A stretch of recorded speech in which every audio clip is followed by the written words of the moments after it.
Hello everyone, my name is Dr. Aishwarya Kathuria. I did my MBBS from BJMC Ahmedabad, that is Asia's largest civil hospital, one of the largest hospital of Asia, that is civil hospital.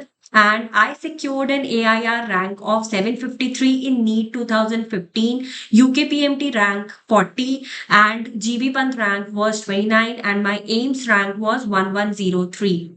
I have come with this active recall course for you all, those who are the aspiring NEET candidates, because what I feel is while preparing for your entrance exam, the exams like NEET, which are more focused on concept. So you need to understand things in order to get a good rank.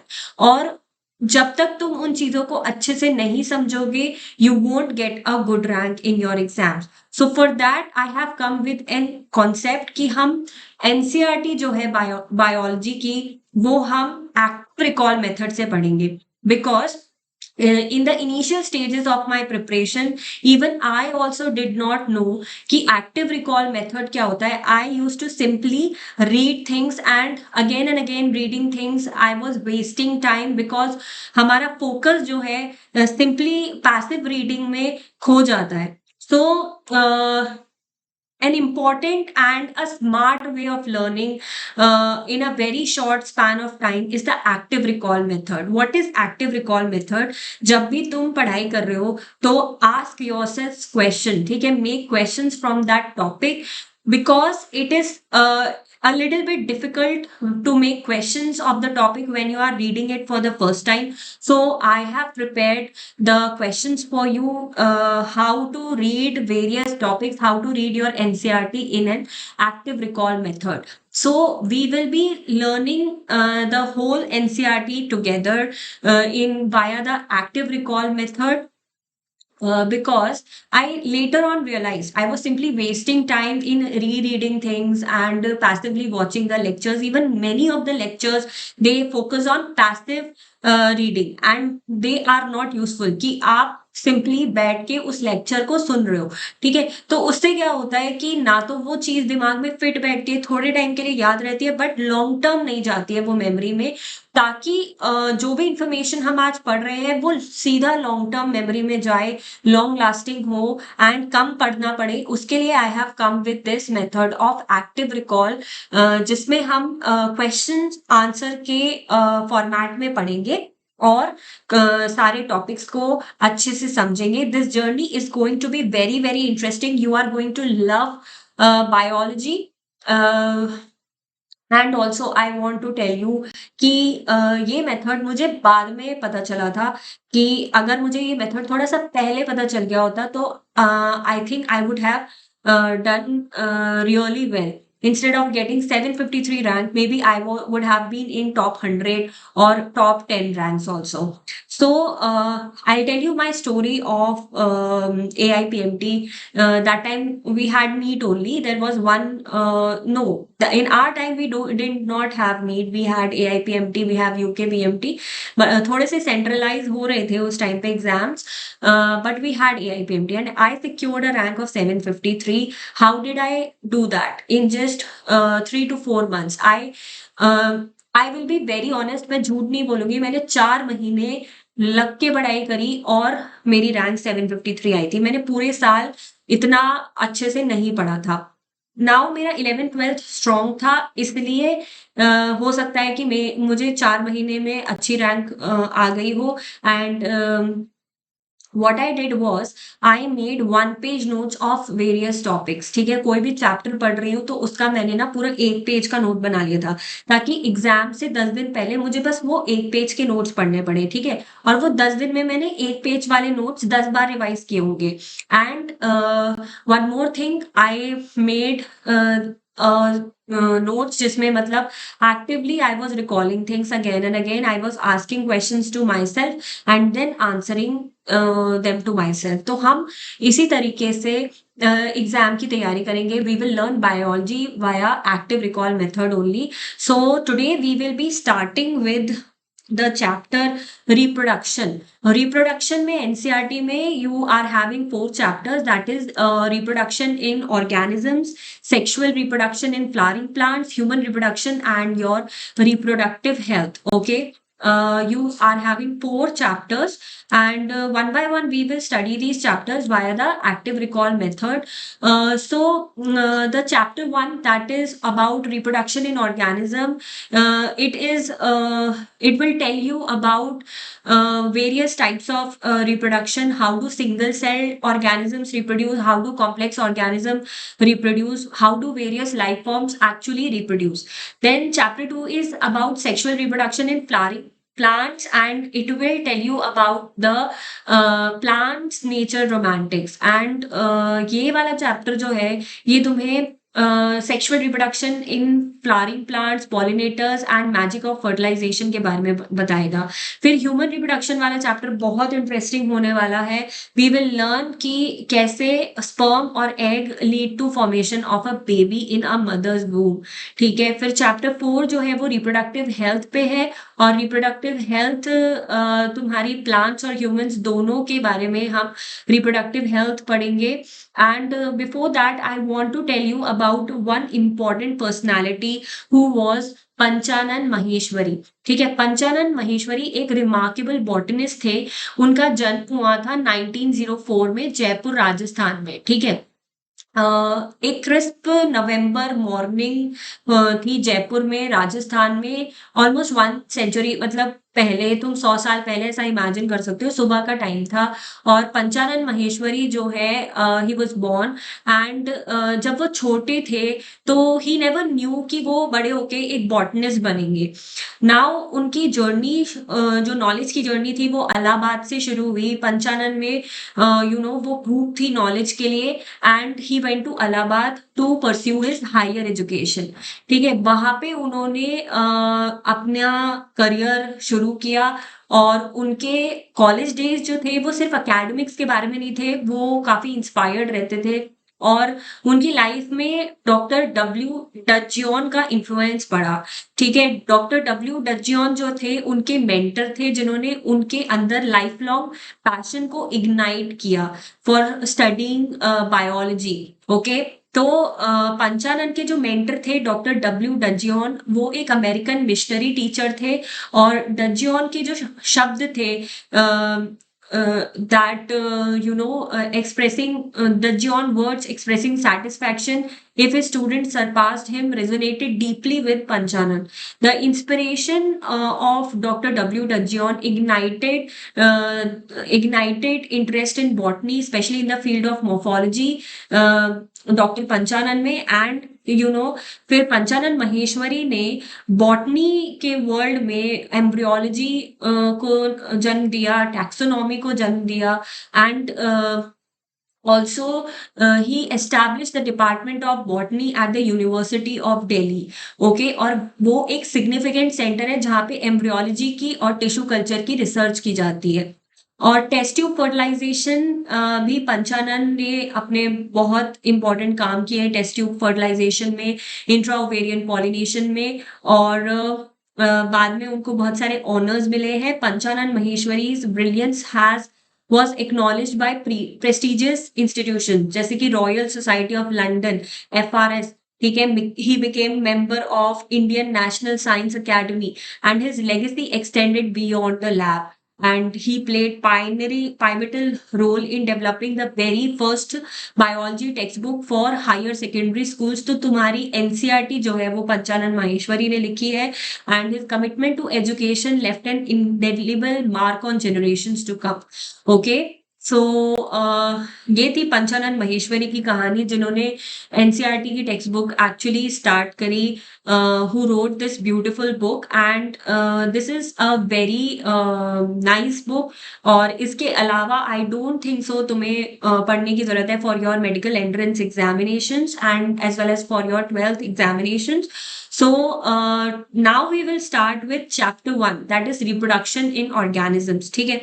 जैसा कि मैंने starting में बताया अपनी video में कि हम इसको ना क्वेश्चन आंसर फॉर्मेट में रखेंगे।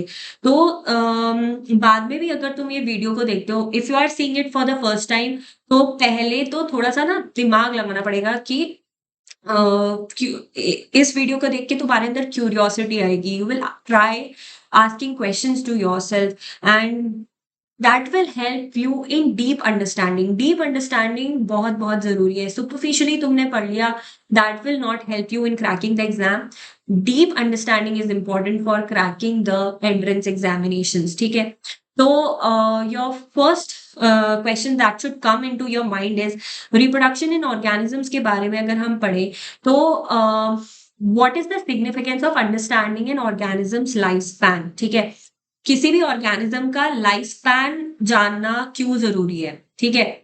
किसी भी ऑर्गेनिज्म का लाइफ स्पैन जानना इसलिए जरूरी है क्योंकि वो लाइफ स्पैन बताता है कि कितने पीरियड तक, ठीक है, from birth to natural death, it will represent the period from birth to natural death. Organism का लाइफ स्पैन क्या बताता है कि कितना पीरियड वो जिएगा from birth to natural death and it helps us appreciate the diversity of life span in various organisms.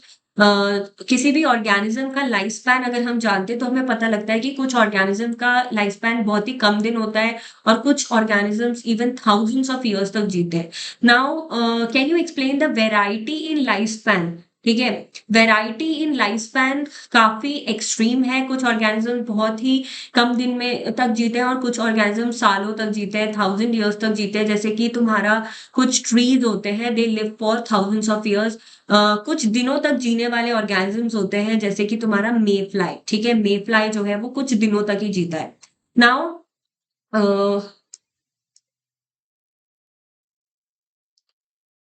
Okay, तो now you should know कैसे एक ऑर्गेनिज्म का size and life span correlated है, ठीक है। टेल मी कि क्या organism का साइज और लाइफ स्पैन कोरिलेटेड है। कोई छोटा ऑर्गेनिज्म है तो वो कम जिएगा और बड़ा ऑर्गेनिज्म ज्यादा जिएगा, नहीं, ऐसा नहीं होता है। ऑर्गेनिज्म का साइज और लाइफ स्पैन जो है वो कोरिलेटेड नहीं होता है। जैसे कि क्रोज और पैरट्स, ठीक है। क्रोज और पैरट्स हैं, उनका साइज सिमिलर है पर उनका लाइफ स्पैन बिल्कुल अलग है, ठीक है। क्रोज और पैरट का साइज जो है वो सिमिलर है बट उनका लाइफ स्पैन बहुत बहुत अलग है, ठीक है। इसलिए साइज पे मत जाना कि ऑर्गेनिज्म का लाइफ स्पैन क्या होगा, ठीक है। तो size does not correlate with your life span, ठीक है। देन कुछ ऐसा एग्जाम्पल दे सकते हो तुम जिसपे साइज वर्सेस लाइफ स्पैन का डिफरेंस पता चलेगा। जैसे कि मैंगो ट्री होता है और पीपल ट्री होता है, they have varying life span despite their similar sizes. Mango tree का लाइफ स्पैन छोटा होता है, पीपल ट्री का लाइफ स्पैन जो है वो ज्यादा होता है, ठीक है। और why it is said that no individual organism is immortal except your single celled organism। ऐसा क्यों बोलते हैं कि सिंगल सेल्ड ऑर्गेनिज्म जो है वो इमॉर्टल है, बाकी सारे ऑर्गेनिज्म जो है वो मॉर्टल है। मॉर्टल इमॉर्टल का मतलब समझते हो। इमॉर्टल मतलब कि वो कभी मरता नहीं है और मॉर्टल मतलब he dies after a certain age. So individual organisms whether large और स्मॉल आर नॉट इमॉर्टल, ठीक है, क्योंकि वो इवेंचुअली एक्सपीरियंस करेंगे डेथ को। एंड जो सिंगल सेल्ड ऑर्गेनिजम्स होते हैं can continuously divide through a process that is known as binary fission. और इस बाइनरी फिजन की वजह से वो इमॉर्टल हो जाते हैं, ठीक है। सिंगल सेल्ड ऑर्गेनिजम्स कैसे इमॉर्टल हो जाते हैं? Through binary fission. वो कभी भी मरते नहीं है, ठीक है। वो डिवाइड हो जाएंगे पर मरेंगे नहीं, ठीक है। Now how do plant and animal species persist for thousand of years despite the individual mortality. अब प्लांट और एनिमल स्पीशीज की जो कंटिन्यूटी होती है, मतलब वी हैव स्टडीड कि एक इंडिविजुअल तो मर जाता है पर वो कैसे परसिस्ट करते हैं थाउजेंड्स ऑफ ईयर्स तक डिस्पाइट इंडिविजुअल मोर्टेलिटी। उनकी स्पीशीज कैसे परसिस्ट करती है?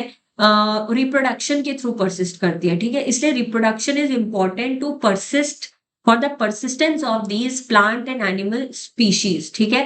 रिप्रोडक्शन अलाउज न्यू जनरेशंस, नई जनरेशंस को रिप्लेस करने में मतलब नई रिप्रोडक्शन जो है ऐसी चीज है जो पुरानी जनरेशन्स को नई जनरेशन से रिप्लेस कर देगा and it will ensure the survival of species over time. ठीक है, इसलिए रिप्रोडक्शन इंपॉर्टेंट है। ये एक पॉइंट तुम नोट कर सकते हो इंपॉर्टेंस ऑफ रिप्रोडक्शन में।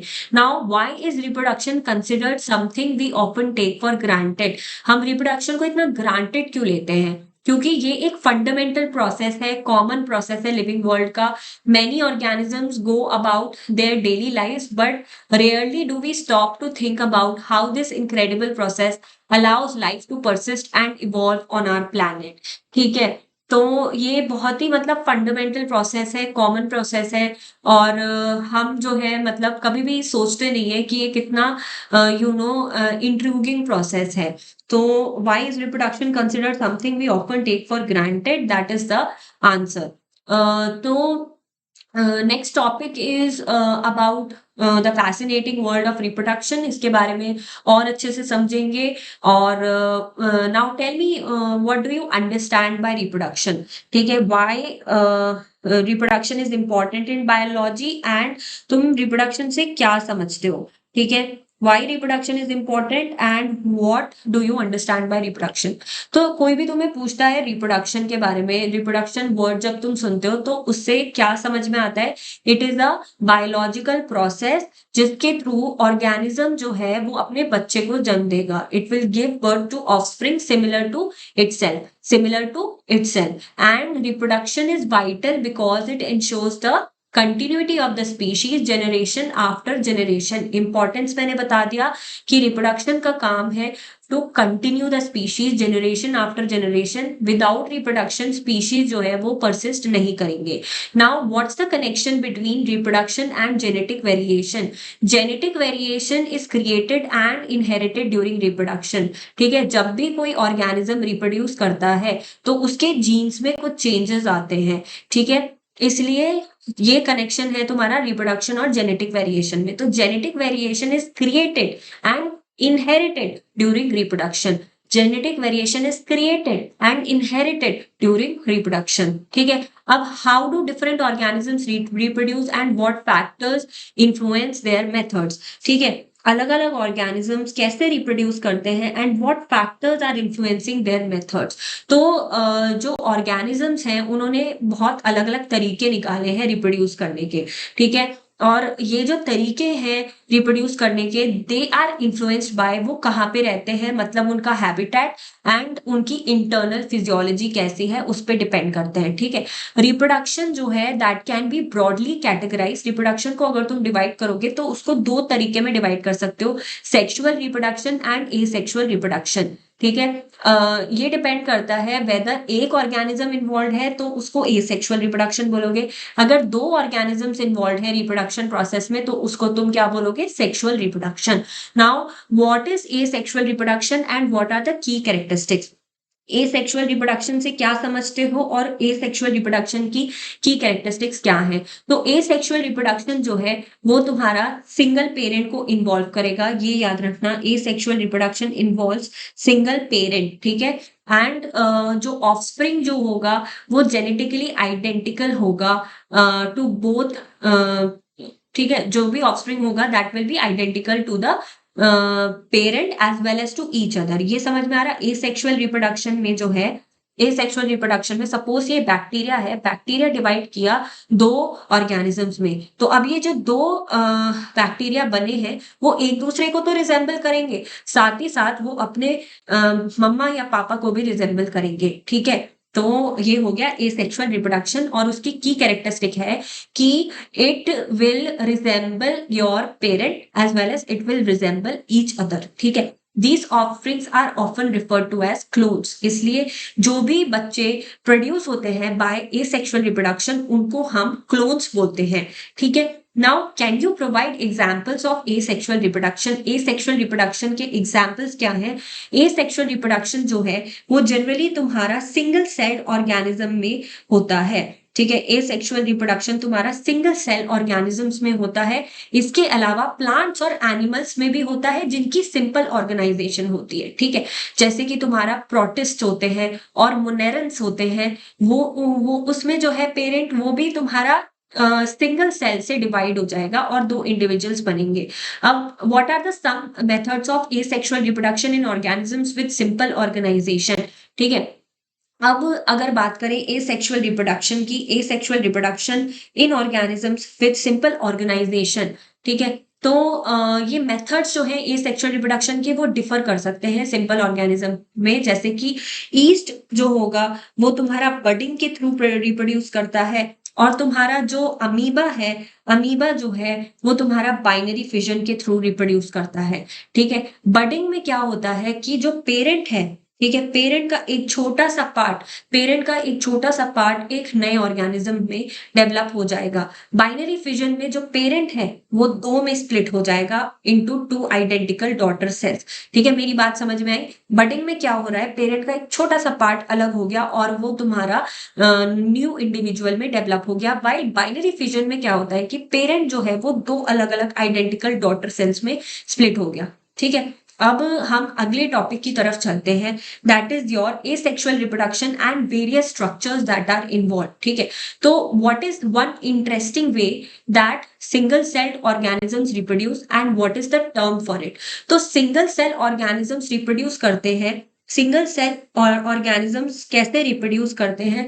That is by binary fission, जहां पे एक सेल डिवाइड करेगा 2 हाफ्स में और अडल्ट में ग्रो कर जाएगा। ठीक है। तो इसमें बेसिकली तुम्हारे आइडेंटिकल ट्विन्स बनते हैं। ठीक है, आइडेंटिकल ट्विन्स बनते हैं। तो the term for single cell organism, जिस मेथड से सिंगल सेल ऑर्गेनिजम्स रिप्रोड्यूस कर रहे हैं, that term is binary fission. And can you provide example for organism that use binary fission for reproduction? ठीक है, ऑर्गेनिजम्स के एग्जाम्पल्स दो जो कि बाइनरी फिजन से रिप्रोड्यूस करते हैं, जैसे कि अमीबा और पैरामीशियम। ठीक है, अगर कोई पूछे तुमसे एग्जाम्पल्स तो अमीबा और पैरामीशियम बोल देना। ठीक है, ये 2 ऑर्गेनिजम्स है जो बाइनरी फिजन से रिप्रोड्यूस करते हैं। ठीक है। नाउ जो ईस्ट है, ईस्ट कैसे रिप्रोड्यूस करता है और कैसे ईस्ट एक यूनिक ऑर्गेनिज्म है? ईस्ट जो है वो तुम्हारा बडिंग के थ्रू रिप्रोड्यूस करता है, जिसमें एक छोटी सी बड फॉर्म हो जाती है पेरेंट सेल की, and it eventually separates to become the new yeast organism. It's unique because the division is unequal. yeast में जो डिवीजन होगा, एक बड छोटी सी बनेगी, कई बड बड़ी बन गई, तो अब इसमें जो डिवीजन है, जब ये बड सेपरेट होगी तो डिवीजन ऐसा अनइक्वल हुआ, अनइक्वल हुआ, यूनिक है ये। ठीक है, क्योंकि डिवीजन अनइक्वल है। बाइनरी फिजन में जो 2 बच्चे बन रहे थे वो इक्वल बनेंगे। ठीक है, ये डिफरेंस है तुम्हारा बडिंग और बाइनरी फिजन में। Now, what are some examples of asexual reproductive structures in kingdom fungi and simple plants? ठीक है, asexual reproductive structures in kingdom fungi and simple plants। ठीक है, तो तुम्हारा किंगडम फंजाई में जो रिप्रोडक्टिव स्ट्रक्चर्स है, एसेक्सुअल रिप्रोडक्टिव स्ट्रक्चर्स अगर कोई पूछे तुम्हें तो तुम बोल सकते हो ज़ूस्पोर्स। ठीक है, ज़ूस्पोर्स जो है वो छोटे छोटे मोटाइल स्ट्रक्चर्स होते हैं। ठीक है, फिर कोनिडिया भी होते हैं। Conidia are also your asexual reproductive structures जो कि पेनिसिलियम में मिलते हैं। Penicillin was the first antibiotic produced from fungi, penicillium. ठीक है, additionally you can find buds in hydra and gemmules in sponges. ठीक है, तो एसेक्सुअल रिप्रोडक्टिव स्ट्रक्चर्स अगर कोई तुम्हें पूछे, एसेक्सुअल रिप्रोडक्टिव स्ट्रक्चर्स कोई पूछे तो बोल देना ज़ूस्पोर्स। ज़ूस्पोर्स के अलावा बोल देना तुम क्या बोलोगे? कोनिडिया। कोनिडिया के अलावा बोल देना जेम्यूल्स। जेम्यूल्स के अलावा बोल देना कि तुम्हारा बर्ड्स। ठीक है, तो अब याद रखना है ज़ूस्पोर्स किस में होते हैं। ठीक है, ज़ूस्पोर्स हम आगे पढ़ेंगे किस में होते हैं, फंजाई में होते हैं। कोनिडिया पेनिसिलियम में होते हैं, बर्ड्स हाइड्रा में होते हैं और जेम्यूल्स तुम्हारे स्पॉन्जेस में होते हैं। ठीक है, अब जो ज़ूस्पोर्स है वो इतने इंटरेस्टिंग क्यों है? Why are zoospores so interesting and what do they do? तो ज़ूस्पोर्स जो है वो काफी फैसिनेटिंग होते हैं because they are microscopic and motile. ठीक है, ये माइक्रोस्कोपिक भी है और मोटाइल भी है। They can move around. ठीक है, चल सकते हैं। अलाउइंग देम टू डिस्पर्स, जगह जगह फैल के they can give rise to the new organisms. Now how does a sponge use gemmules in asexual reproduction? अब जो स्पॉन्जेस हैं वो जेम्यूल्स को कैसे यूज करते हैं एसेक्सुअल रिप्रोडक्शन में। ये जेम्यूल्स है क्या, नाम तो बड़ा इंटरेस्टिंग है जेम्यूल्स, पर ये जेम्यूल्स है क्या। तो जेम्यूल्स जो है वो तुम्हारे प्रोटेक्टिव कैप्सूल कंटेनिंग एक मतलब एक कैप्सूल है जिसके अंदर बहुत सारे छोटे छोटे सेल्स होते हैं, ठीक है। तो जेम्यूल्स जो है वो तुम्हारे हार्श कंडीशंस में सर्वाइव कर सकते हैं क्योंकि इनके अराउंड कैप्सूल है, और बाद में वो जेम्यूल्स तुम्हारे स्पॉन्जेस पे डेवलप हो सकते हैं जब भी कंडीशंस फेवरेबल हो जाए, ठीक है। Now, why is asexual reproduction through these structures so important for these organisms? So, asexual reproduction through these structures is essential for these organisms because it allows them to quickly and efficiently produce offspring that are genetically identical to the parent, and this can be advantageous in certain environment or conditions. So, this was about the asexual reproduction and various structures that are involved in asexual reproduction. अब next topic की तरफ चलते हैं, that is your vegetative reproduction in plants. अब vegetative reproduction in plants के बारे में बात करने से पहले I will tell you कि इसमें देखो ये नोट्स में मैंने बिल्कुल भी ऐसे कोई डायग्राम नहीं बनाया, कोई भी वो नहीं बनाया, सिर्फ क्वेश्चंस इंक्लूड किए हैं। You can go through these questions again if you want. I will post a PDF इसके नीचे, और तुम इस पीडीएफ को मतलब टेलीग्राम ग्रुप का लिंक मैं पोस्ट कर दूंगी। इस पीडीएफ को टेलीग्राम ग्रुप से डाउनलोड करना, और इसमें मैंने आंसर्स बहुत ही कम कम लिखे हैं, कम कम जगह लिखे हैं। तो जब तुम रिवाइज कर रहे होगे, जस्ट डू वन थिंग, सामने बुक रखना, यहाँ पे क्वेश्चन वाली ये पीडीएफ रखना, और फिर अपने आप से क्वेश्चन पूछते जाना, ठीक है। जैसे कि इसमें फर्स्ट क्वेश्चन है significance of understanding organisms life span. तो पहले खुद से अगर आंसर कर सके, वेरी गुड, तुम्हारी मेमोरी बहुत बढ़िया है। अगर नहीं याद आ रहा तो you will open the book, see, ठीक है, द आंसर, और you can watch the video and see the answer, ठीक है। तो ऐसे करके हमने रिवाइज करना है। इसमें तुम्हारे 3 से 4 रिवीजन में बहुत अच्छा काम हो जाएगा। You will remember many many concept. अब हम आगे बढ़ते हैं नेक्स्ट टॉपिक पे, that is your vegetative reproduction in plants, ठीक है। तो वेजिटेटिव रिप्रोडक्शन इन प्लांट्स की अगर बात करें तो पहला क्वेश्चन जो हमारे दिमाग में आता है कि वेजिटेटिव प्रोपग्यूल्स इन प्लांट्स के एग्जांपल्स, और ये वेजिटेटिव प्रोपग्यूल्स इंपॉर्टेंट कैसे हैं, ठीक है। तो वेजिटेटिव रिप्रोडक्शन प्लांट्स में होता है with the help of vegetative propagules, ठीक है। तो ये वेजिटेटिव प्रोपग्यूल्स के एग्जांपल्स कोई तुमसे पूछे तो क्या बोलोगे? जैसे कि पोटैटो में आईज होती है, ठीक है, राइजोम्स होते हैं जिंजर में, बल्बिल्स होते हैं अगेव में, लीफ बड्स होते हैं ब्रायोफाइलियम में, ऑफसेट्स होते हैं वाटर हाइसिंथ में। These structures are crucial because they can give rise to new offspring without the need of seeds, ठीक है। These are your vegetative propagules. Vegetative propagules फिर से पोटैटो में आईज होती है, ठीक है, आलू की आंखें होती है, ठीक है, rhizomes of ginger, then bulbils of agave, leaf buds of bryophyllum and offsets of water hyacinth, ठीक है। मेरे बात रिपीट करो और ये चीजें यहीं पे याद हो जाएंगी, ठीक है। कोई नोट्स ऐसे बनाने की जरूरत नहीं है, just try to listen this lecture, ठीक है। समझने की कोशिश करो, हाथों हाथ लिखना मत शुरू कर दो, ठीक है। अब next question is vegetative reproduction a type of asexual reproduction? Vegetative reproduction जो है वो तुम्हारा एसेक्सुअल रिप्रोडक्शन है क्या? हाँ बिल्कुल, वेजिटेटिव रिप्रोडक्शन एक तरीके का एसेक्सुअल रिप्रोडक्शन है। इसमें तुम्हारा नए इंडिविजुअल्स बनते हैं without involvement of two parent. एक सिंगल पेरेंट से ही नए इंडिविजुअल्स बन रहे हैं and they are similar in forms, ठीक है। अब क्लोन जो है, क्या तुम क्लोन वाला टर्म जो है वेजिटेटिव रिप्रोडक्शन में भी यूज कर सकते हो?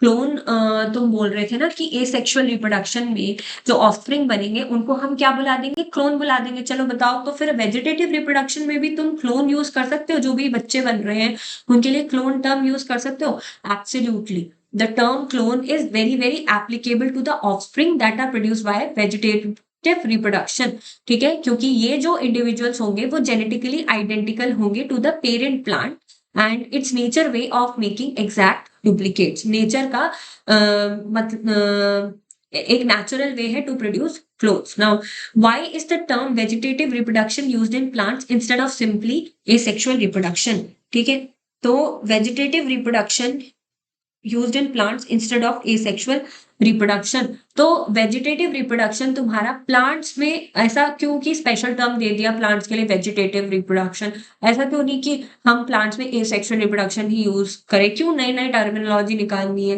क्यों निकालनी है?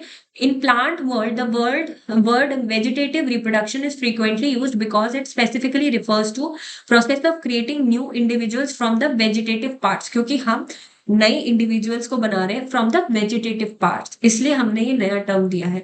जैसे कि रनर्स वेजिटेटिव पार्ट है, राइजोम्स, आइज, बर्ड्स, ये सब तुम्हारे वेजिटेटिव पार्ट्स है, इसलिए तुम वेजिटेटिव रिप्रोडक्शन एक नया टर्म ला रहे हो। This term helps to distinguish it from other forms of asexual reproduction that might involve spores और बडिंग। ठीक है, तो वेजिटेटिव रिप्रोडक्शन हमने प्लांट्स पे अलग से नाम इसलिए दे दिया ताकि तुम कंफ्यूज ना हो विद एसेक्सुअल रिप्रोडक्शन जिसमें स्पोर्स और बडिंग वाले टर्म्स यूज होंगे। ठीक है, now how do these vegetative propagules work and what kind of plants commonly use them for reproduction.